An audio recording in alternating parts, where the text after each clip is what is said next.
the earnest truth aspirants to visit their land. We now invite you to listen to an enlightening discussion by Supreme Master Ching Hai with our association members entitled The Reincarnations of Shakyamuni Buddha on May 16, 1996 in Cambodia.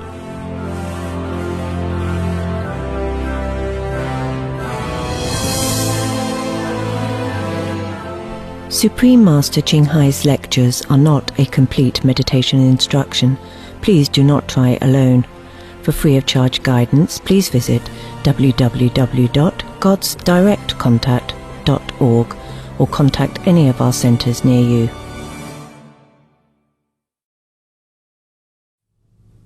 It was now a full month since the Serpent King had been caught, and during that entire period he had not eaten. In the palace under the river Kampa, the Serpent Queen Sumana began to wonder and worry. So she went and gazed at the lucky pond and saw that the water was as red as blood. Now she knew that he must have been caught by a snake charmer.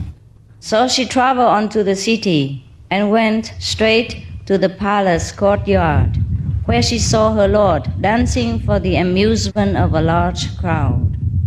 She stood poised in the air above, weeping and lamenting.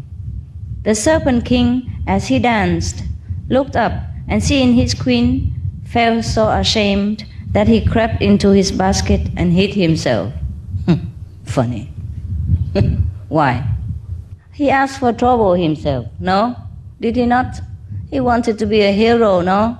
A bodhisattva, a saint, Serpent King. I know why he should be embarrassed about the mission that he tried to fulfill. The king, seeing that the snake had stopped dancing, called out, "What is the matter?" Looking up, he too saw the Serpent Queen hovering in the air. He was astonished at this vision and asked, "Who are you that shine like the lightning or a blazing star? Are you a goddess? For I can see that you are not human." "I am neither goddess nor human, great king. I am a serpent queen who has come here with a great purpose. Tears flow from your eyes, and you seem to be full of anger. Tell me, lady, why have you come here?" "Sir, the serpent who dances before you was seized by a man for profit. He is my lord, and I have come to ask for his freedom." The king asked, "How could this half-starved man catch such a powerful snake? Tell me, Serpent Queen, how this happened." "Great king, this serpent is so mighty that he could burn this town to cinders. He allowed himself to be caught so as not to break a vow that he had made." "And how did the man catch him?" "On fast days, this royal snake used to lie near the highway. There the snake charmer caught him. He is the king of 16,000 serpents who live below the river Kampa. Set him free, O king. Buy his liberty from this man. With gold, 100 cattle and a village, perform this merciful deed, O great king." The king agreed to free the Serpent King. Turning to the Brahmin, said to him, "I will buy this royal snake's freedom from you. I will give you jewel earrings and 100 pieces of gold. I will give you a finely cushioned throne, a bow, 100 cattle, 2 wives of equal birth with you, and same caste." Yeah. In India, people don't marry people of different caste. Like Brahmin, man would marry a Brahmin woman from the Brahmin caste because they have 4 castes. The Brahmin is the highest caste in India, and then come to the Christic caste, mean the warriors, and then some businessman, money maker, and then the last Shudra, means those who do manual work, labor work. Once I was on the river bank of the Ganges River, performing my sadhana, meditating. I had a 1-week retreat in the middle of the Ganges River, where there was a small island of sand and rocks, and the wind blow into your eyes with all sand. That is a very perfect place for meditation, because you can never open your eyes. Yes, so I chose that island to meditate. On the river bank of the Ganges River, there was a holy man, very famous, because he performed a lot of tapasya, means very austere performances, like burning 12 big fires all around you during summer noontime, and sitting on the hot sand with nothing on your body, not even a head, with a burning fire as well, to symbolize the burning passion and you want to conquer it. For example, like that. Or sitting naked on the frozen night, thing like that. Every austere things he did. All the things that most yogic required to show your willpower and endurance, he did. Perhaps he's gone now. But he was very old then. I heard he was very holy, so I went there, to have an audience with him. I bought some fruit for him as offering, which he gave to his disciple. So I said, I would like to meditate here. Is it possible? He said, yes, anywhere you like. Anywhere is a holy land. So I saw the island, or one of his disciples meditated there before. So I just went there to see. And the island in the middle of the Ganges River, it was in Rishikesh. Rishikesh is a very holy place for Indian people. And many of the sages and the saints have blessed the soil of Rishikesh with their holy feet. They always come there and meditate since ancient time. That's why Rishikesh is very holy to Indian people. Shakyamuni Buddha was supposed to meditate there too for a while. And some of the famous Indian teachers also have been there. One of the master of Kuan Yin method, like Kirpa Singh of Bias, he was also meditating there for 6 months before he came out to teach the word. So I was there too. I just wear in a very ordinary cotton white Indian woman wear. It's very respectable for Indian woman. You cover your behind and your knees.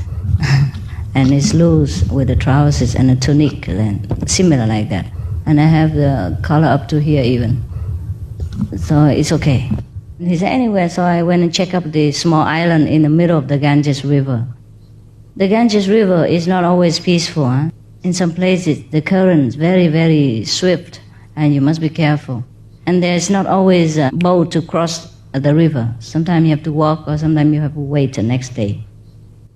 So the island was in the middle of a very swift current, and you can only go there early in the morning and return very late at night, where the Ganges River come very low in the morning. The ebbs and tide of the Ganges River accordingly. You have to go very early in the morning before the sunrise and come back after sunset. And then you have to be careful walking on the stones, because you might fall into the swift currents and say goodbye to the Lord of Maya of this world.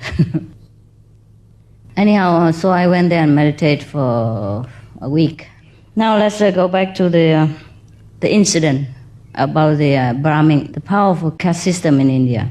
So on the bank of the Ganges River, there lived that holy man in his hut. And many of his disciples come and go, and some attendants come and go to fetch water for him. He has some of the attendants. So they fetch water for him from the Ganges River and cook for him, things like that. Okay. And one of the small girl, about 10 years old, went to fetch water at the Ganges River. So I happened to just come out of the cave from the island. So I saw her, a small girl, with 2 very big buckets, and she happened to fall down or something. So I hurried up to come and help her up to her feet. But she hit me. She hit me and shoo me away, And I was very astonished. So I just said, I'm sorry. And then when I came in, I asked the master, what did I do wrong? Through the interpretation of another small kid. He was 7, but he was a wizard. He knows English through and through and through. And he translated all the spiritual kind of terminology, not just how are you and have you eaten, thing like that. So it was very cool because he learned directly from an English teacher who was a disciple of this master.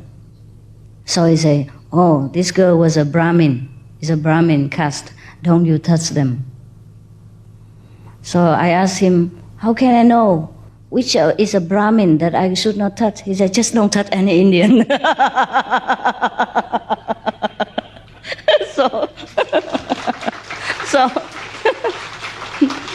So I thought that was a very wise and enlightened advice. So you see, India, there are so many things you should learn before you go. Don't just rush to the Himalaya in a hot climate. The more you're careful, the better. Because anything rotten or any little unhygienic substance could make you sick. That's why I'm very particular about hygiene in the kitchen. I just worry about the general health of the public.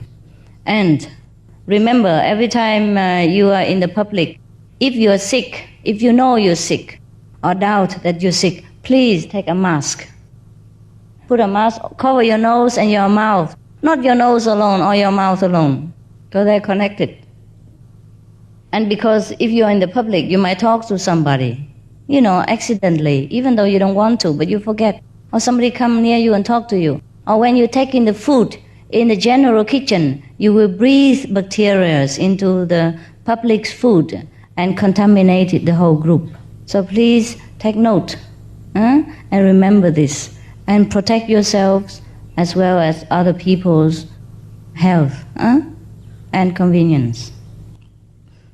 Because sometimes some of the very common illnesses, but to some people it's very grave, because their resistance is low, or they are children, or they are old age people.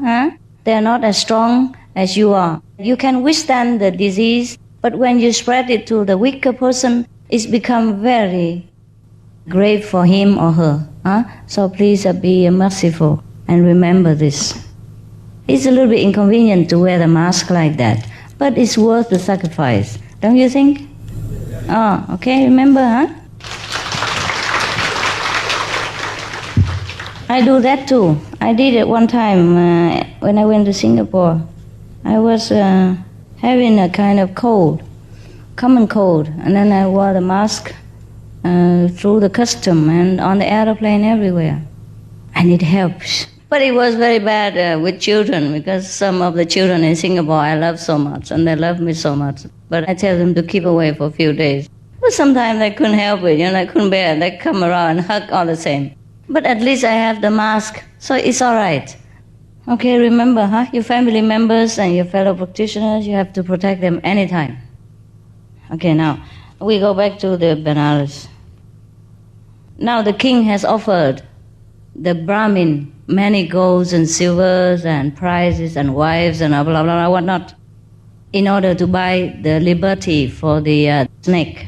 Now the Brahmin replied to the king, I want no gift, Your Majesty. I will release the serpent of my own free will. So he took the serpent king out of his basket. The serpent crept into a flower, and because of the suffering he had undergone, he was able to put off his reptile shape and emerge in the form of a magnificently dressed young man. Wow. Just to dance a few tunes and you became a man. Samana, the serpent queen, came down from the sky and stood beside her lord. The serpent king bowed respectfully to King Ugasena. Great king, I pay you homage and give you all my gratitude. Now that I am free once more, I will return to my palace. Where is your palace, Serpent King? I would like to see it. The king serpent said, You have given me freedom, great king. In return, I and all my subjects will serve you faithfully. Come with me to my kingdom. Eager to visit the world of serpents, King Ugasena ordered his chariot. Make ready the royal chariot and yoke the mules. Bring forth the elephants in their golden trappings, for we will visit Serpent Land. Drums were sounded, tables were beaten, conches blown, and cymbals clashed. As King Ugasena and the Serpent King with a large following left the city,